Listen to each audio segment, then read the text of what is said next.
See, Jenkins, don't say I don't take you anywhere. Yeah, did you bring your packed lunch? Yeah? Oh, what you got? Bloater paste.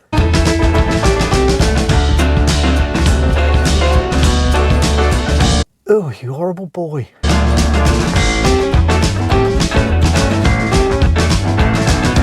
Hello, welcome to Tweed. In this video, we're outside. Yes, we're with the OBU. For those of you who aren't sort of technically knowledgeable on videoing stuff, it's the outside broadcasting unit. Yeah, same chap behind the camera, whereas twin brother looks the same, apart from the sort of ruddy complexion where he's been standing outside with a camera all his life. Yes, so this little video is a follow-up on the previous video on the Micra drive shaft repair. Yeah, surprisingly popular. Yeah, so I thought I'd give you an update. Did it work? Well, first thing we've got to do is put it back in the car. So here's a bit of how to put a drive shaft back in a front wheel drive car, and then I'll come back to you. All right, here we go.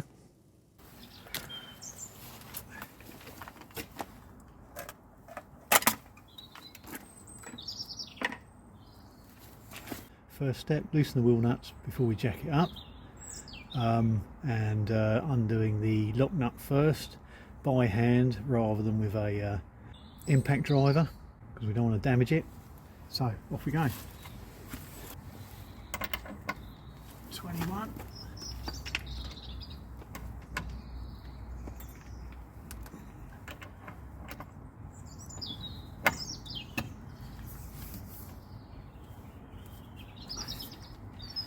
Just need to be unpinched because the drive shaft's not in. There's nothing holding the wheel from going round. Let me try and loosen them off. That should be enough.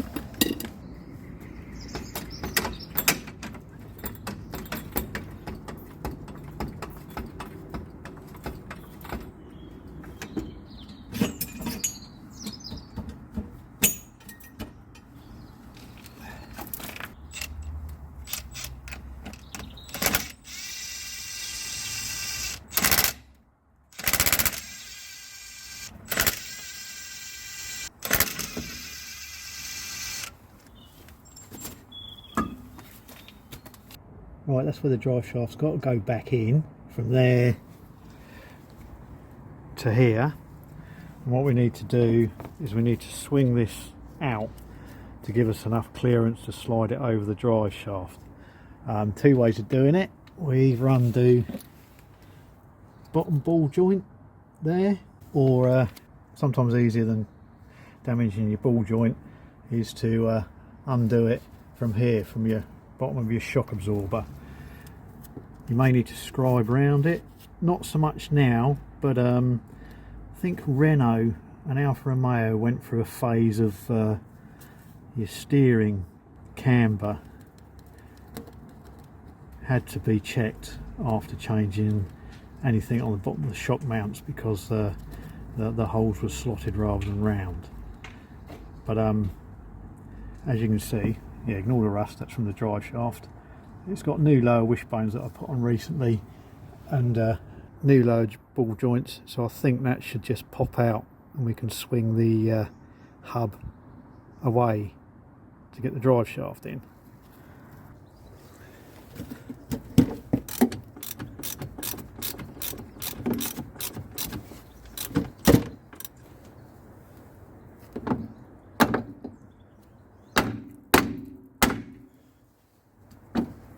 There we go. Nice when they're new.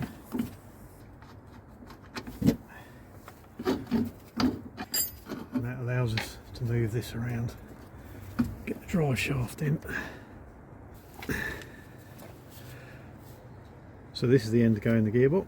Put a little bit smear of grease around it. Once it's in there, it'll be covered in gearbox oil. That's just to ease it in. And then we'll sort of pop it in so that's hanging down, so those two edges aren't likely to catch on the way in. Hopefully it will push up and in. But we'll give it a go. Right, every Cub Scout has a piece of string.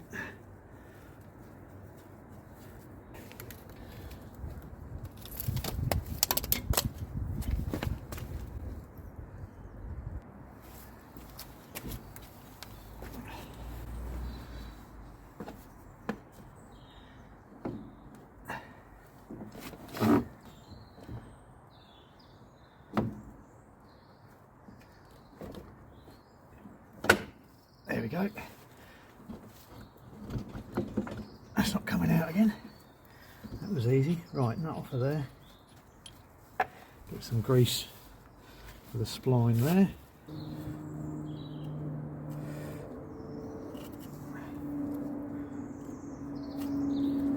Lubrication around the seal.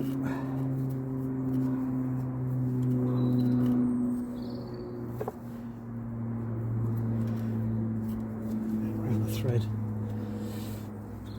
And then pop that in.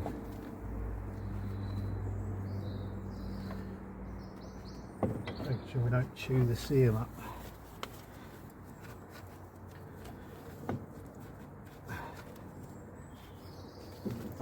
Bit of a wiggle. There we go. Release the string. There we go. Right, that's on. Clean the rusty crap off of our ball joint taper.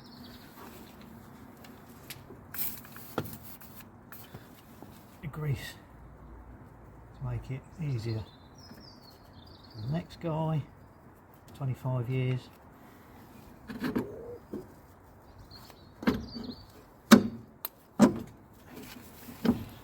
And then pop the nut back on. Which now, because the drive shaft is there, you can't see it, which is really handy. Right, open-ended spanner.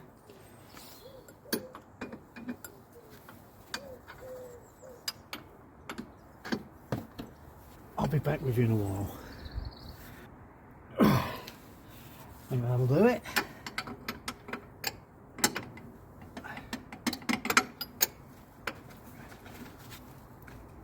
Yep, so that's that done.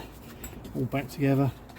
So, got a new hub nut because the old one got chewed up. Unfortunately, it doesn't have this flange, this sort of built-in washer on it. So, what we're going to do is, no, we're not going to buy one the same. We're just going to pop this in the lathe, part this off, bore it out a little bit, and we'll have a washer to fit that nut.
Right, washer on.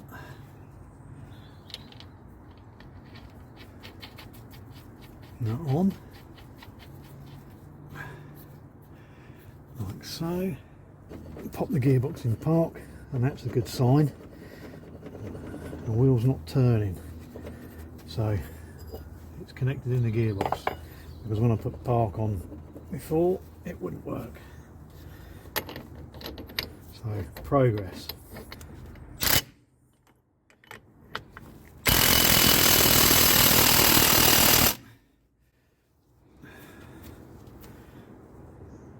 There we go. Check that with a torque wrench. Yep, okay. And it's got a hole for a little split pin there.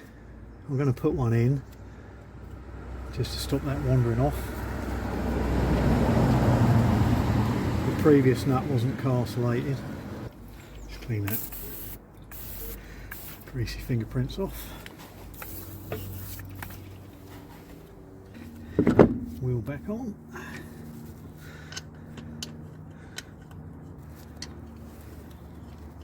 And on these alley wheels you've got to get the lock nut goes on that one. Key nut on there.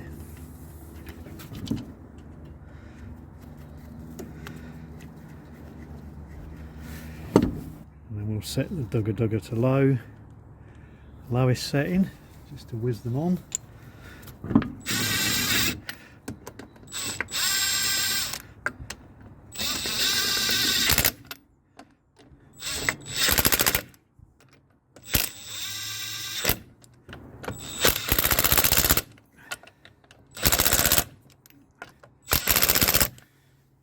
Find out the torque setting, do the rest up.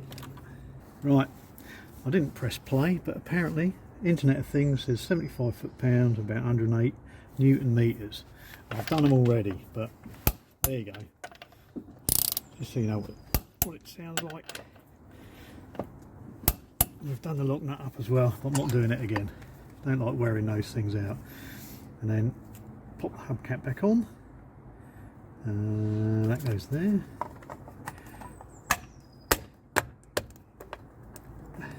There we go. Never know we've been in there.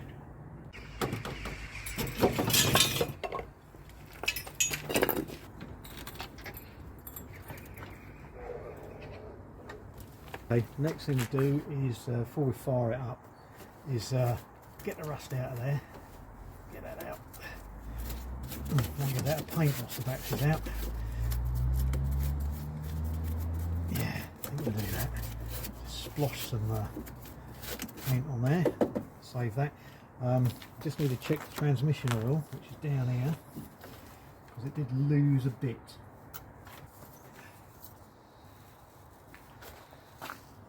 So there we go, you've got your cold level is between there and there, and then your hot level is between there and there, and we have lost some, but it's sort of about 3/4 between the high and the low, so that's okay, that's fine. I will top it up, but that gets us going.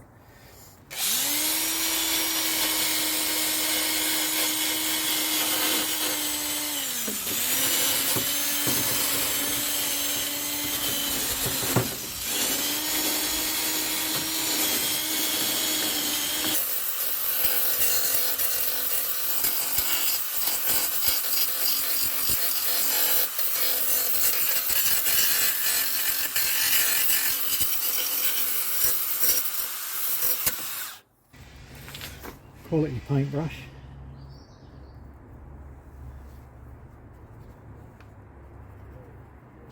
And today's colour is Bonder Rust Primer, as recommended by Ivan of Shed Racing. And yeah, so far the results are pretty good. It does seal up, unlike other primers. I've got it on the sill repair, I haven't got around to putting the stone chip on it yet, but it's holding out fine. And that'll do for now, and then in the spring we'll give it a bit of the old chassis black. There you go, that ain't going nowhere. Right, let's get some wipes. There you go, here's another product. Seeker Wonder Wipes, get them from Tool Station. As you can see, I haven't pressed record, but they got all that paint off of there, all down there, and all that I've slopped down there. So they get the old dry paint off as well with a bit of rubbing, and gets grease, all the sort of grounding grease and everything off your hands, which sort of stops you, if you've got UPVC doors, putting your black mitts all over the frames when you're going and then getting told off by indoors. So yeah, highly recommended.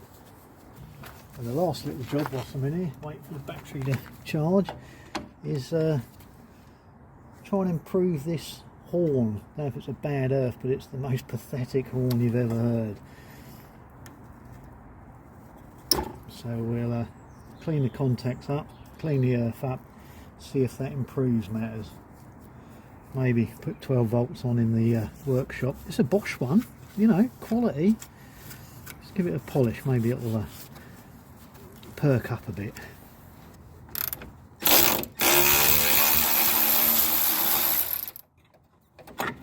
Gonna give that a bit of a clean up. Right, giving the contacts a clean.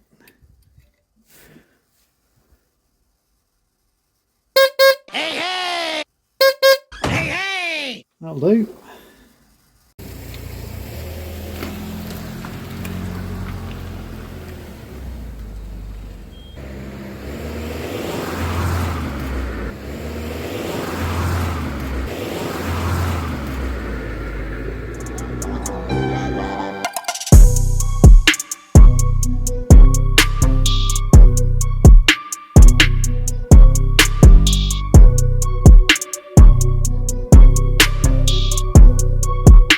So yeah, there you go, a success. And we can sort of go off into the sunset like they do on the A-Team, or what did somebody else say, MacGyver? Yes, you know, with a sort of welding torch and a bit of old scrap iron.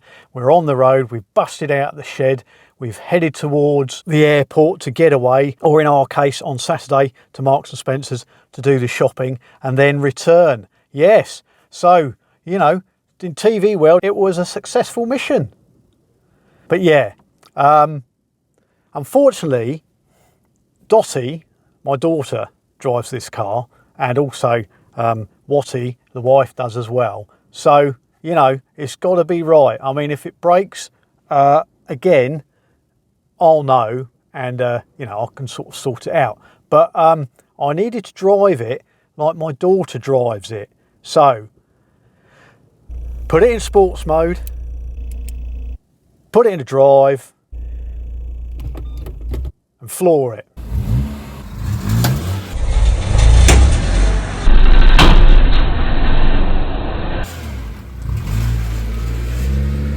Yeah, there was a horrible noise, but when I returned the car back, the gearbox was making some strange noises, and I didn't actually take the drive shaft out. My brother-in-law did, and he said, oh, there's a lot of oil come out, it might need oil back in it. So I thought, right, I'll check the levels, but you see we checked the levels and they were fine, but went to check the level again and it was sort of bottom of the dipstick. So the way the gearbox is, dipstick goes into the sump, there must be, like where the differential is, there must be an area that oil's thrown up into and sort of sits there, you know, taking away some of the capacity of the sump all the time. And when it leaks out, it's not until you run the gearbox and run it through the gears, which you should do. I didn't do, but I only drove it gently up and down the back road, so, you know, no harm done.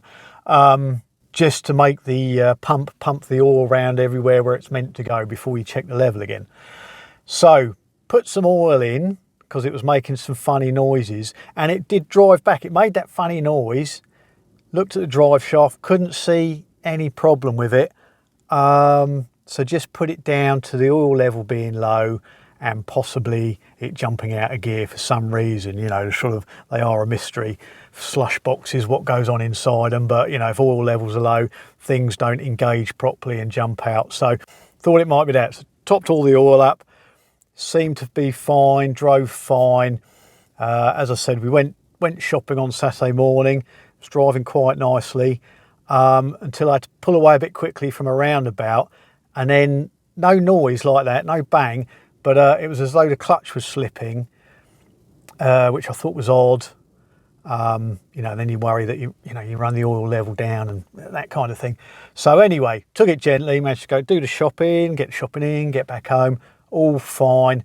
So I took it round to have a look, and in the daylight, unfortunately, you know, when it broke, I gave it away.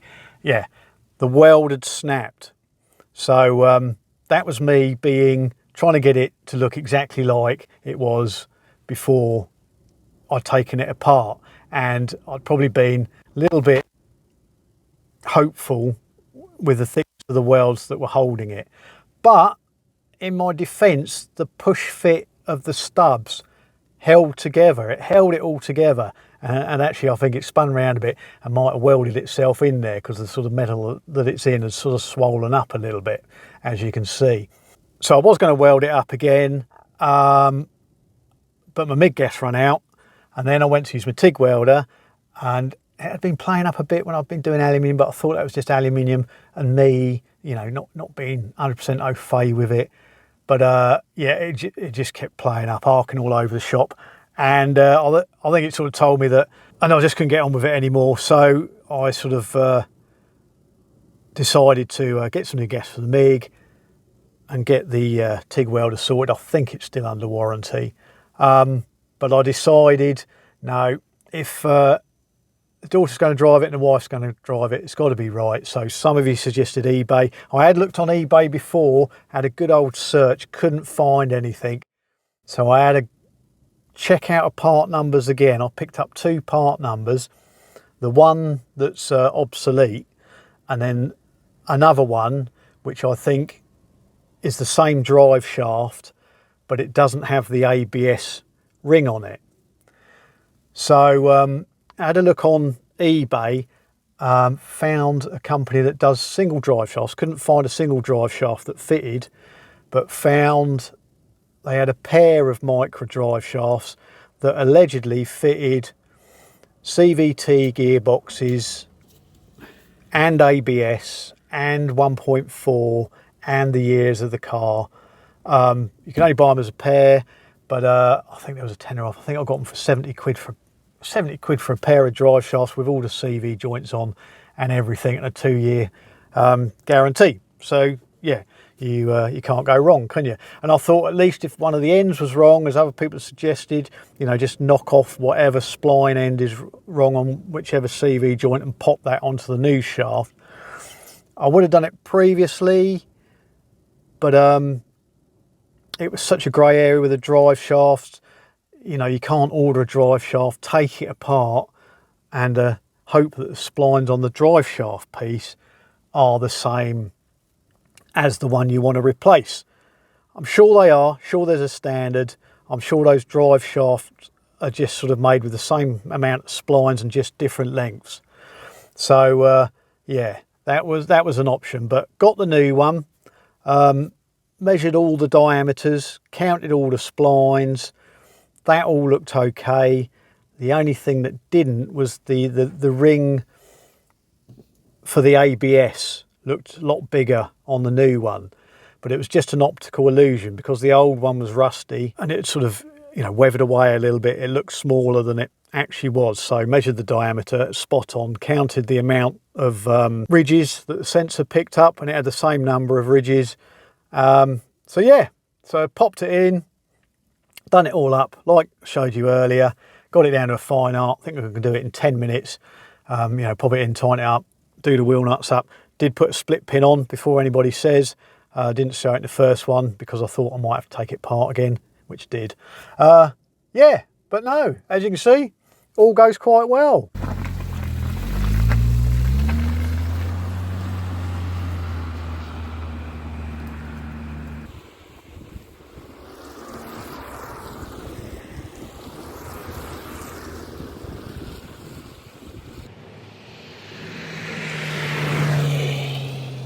So the mighty Micra is back on the road.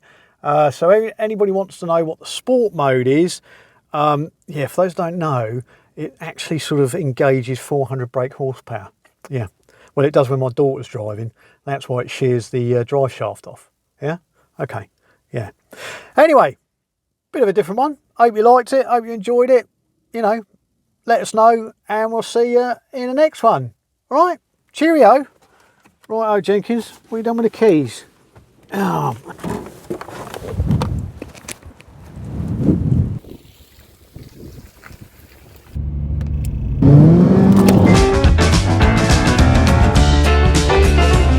We're outside. Yes, we're with the Tweed's goes around this year. And all that kind of thing. So